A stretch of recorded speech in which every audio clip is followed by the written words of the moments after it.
Looking for a guaranteed way to create content that resonates with your audience? Start a podcast. Interview your ideal clients and let them choose the topic of the interview.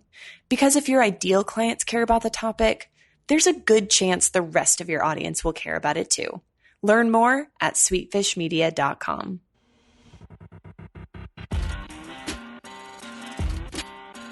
You're listening to the B2B Growth Show, a podcast dedicated to helping B2B executives achieve explosive growth. Whether you're looking for techniques and strategies or tools and resources, you've come to the right place. I'm Jonathan Green. And I'm James Carberry. Let's get into the show.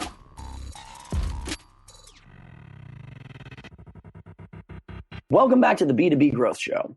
Today we're joined by Amy Bielski. Amy is the president and CEO of Ripple Effect Communications. Amy, welcome to the show. Thanks for having me here today. I appreciate it. It's a pleasure to have you on the show. We're going to be talking about goal setting as a way to achieve strategic initiatives. And I think this is going to be a very cool topic to dive into. But before we do that, Amy, maybe for myself and for our listeners, you can tell us a little about what you and the Ripple Effect team are up to these days. So in the past 4 years, we have grown nearly 800%. So you can imagine the things that worked for us yesterday are not working today. And so we're trying to implement a lot of change. And I'm sure many of the growth companies, we were on the Inc. 5000. So many companies that I met at the conference were in similar situations of having to, make drastic change in their organizations. Good problems to have. That's just a staggering amount of growth. It's fantastic. I mean, one of the reasons that we were sort of interested in reaching out, getting you on the show, we love to talk to people that have seen this sort of growth firsthand. They've been in the trenches. They are, and it evolves. It evolves with the growth. So we are, of course, delighted to have you on the show. And again, we're going to be talking about this idea, goal setting as a way to achieve strategic initiatives. So, Amy, sort of basically kind of what does that mean? What are we talking about today? Well, just to give you a little context, and people probably feel this frustration at their companies. A lot of companies are large and bureaucratic, and so, they have all these systems and processes, and they can't change them. So how many of us have been frustrated with a computer that's too slow or a timesheet system that doesn't work? And it's the company's inability to make those changes that frustrates people on a day-to-day basis. And Ripple Effects, we sell consulting services. So people are the most important thing, and we're trying to make sure that they have everything they need to do their job. So we are trying to change with the times. And, and part of that change is we have a leadership retreat every year. And when we meet at our leadership retreat, we prioritize things just like every other company. But what we found is having a list of 10 things that we're going to focus on this year. It's like having a to-do list of 10 items. You never get them done. Mm-hmm. So we've kind of changed our strategy, and we have one single focus goal. So last year, because we're a small business and we're getting larger and larger every day, our theme was house in order. So everything was about getting our house in order. What are we going to do to get our processes in order, to get things organized, and to create an infrastructure? And so that single word and that single phrase was the focus statement that we used for all of our people to focus on to achieve change. Got it. And this is something, this is like kind of a new focus word or phrase that you're going to be using, like a different one every single year, something that you come up with at this leadership retreat. And then that is sort of almost disseminated throughout the company afterwards. Yes. So this past year in 2018, our focus word was smart growth. So at our annual awards in January, we actually gave out little brains with the word smart growth on it. We have a internal system where we give each other bonuses, micro bonuses. And so people are using hashtag smart growth. So this focus statement is something simple. It's easy to remember. It's easy to write on the whiteboard in the conference room. And everyone knows what it means without having to have a 2-page memo of what we're going to focus on this year. Okay, got it. And even coming up with the focus word or phrase, coming up with this idea, is that a collaborative team effort? Is there a short list of people that, okay, we collectively we've decided this is the most important thing for us to focus on in terms of goal setting this year? I think it kind of falls out of the creative process. When you come up with goals for the year, if you really take a step back and look at them, there probably is some sort of theme or focus. And so luckily for us, we are a company we like to come up with fun, cool words. So, and someday we can have some future ripplers, because we're Ripple Effect. We like to come up with new catchphrases. So it's been a fun exercise for all of us. That's great. Okay, so you've got the focus, the focus word or phrase. The next thing that we were going to be talking about is this idea of sort of essentialism. Can you walk me through that a little bit? Yeah. So, it's as important to know what is on your to-do list as it is to know what's on your not to-do list. So having this disciplined focus on one thing, the conversation we often talk about, what should we not be doing?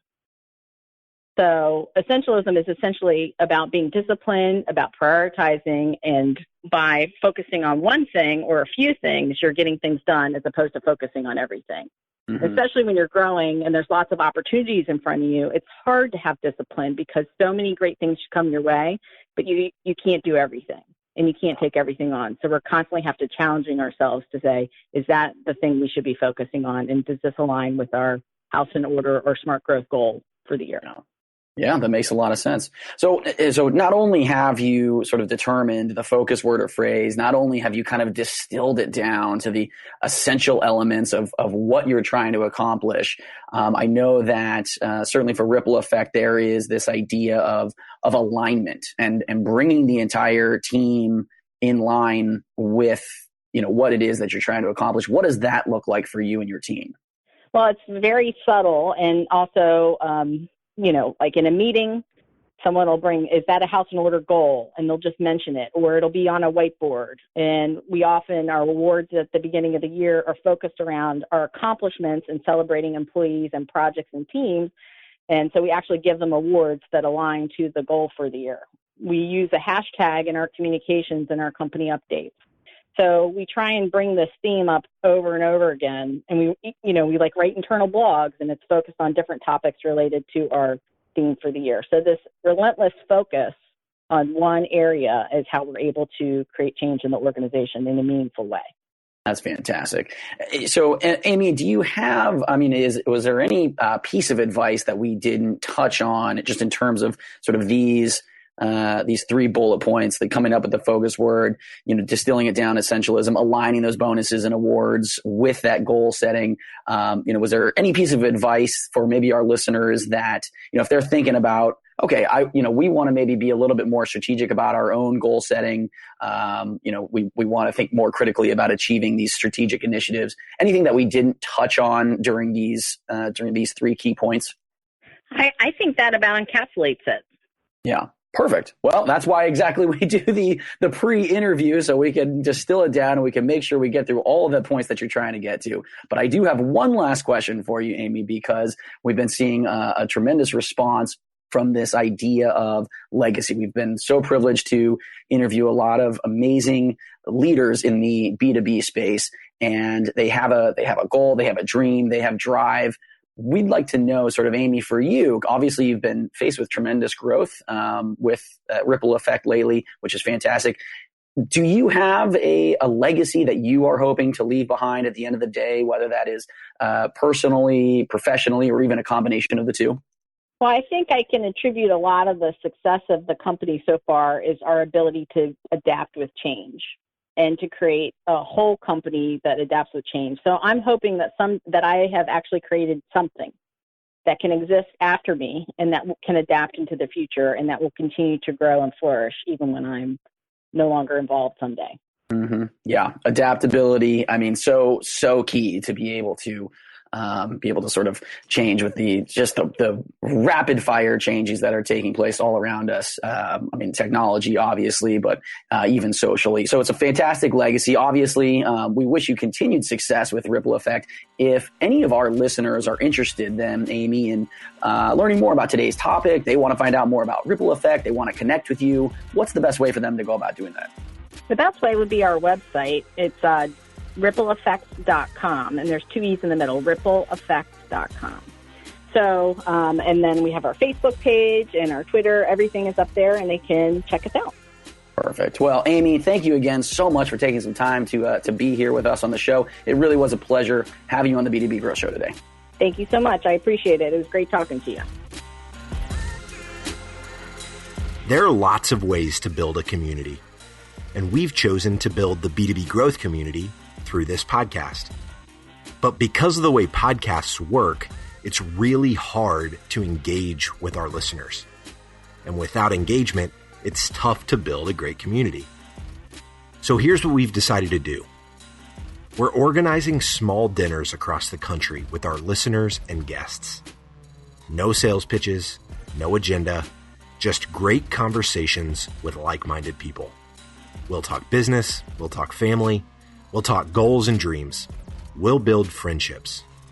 So if you'd like to be a part of a B2B Growth dinner in a city near you, go to b2bgrowthdinners.com. That's b2bgrowthdinners.com. Thank you so much for listening. Until next time.